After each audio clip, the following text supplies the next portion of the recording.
你们家的门隔音很好，对不对？还不错。那你进去，好，那你进去边反省一下。你听得到我讲话吗？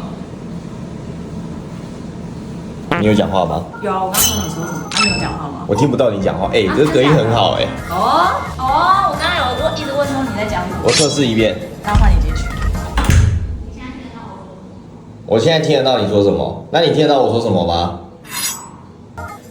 不清楚。哎、在外面真的听不到。有不清楚，对不对？那代表隔音真的很好哎、当然啊，因为那个我先加60度。没有偷工减料这样。真的是做不到。一个好的品牌就是我们要把一直以来的产品品质做到。哇，你拍个照你都流汗了。超级无敌的。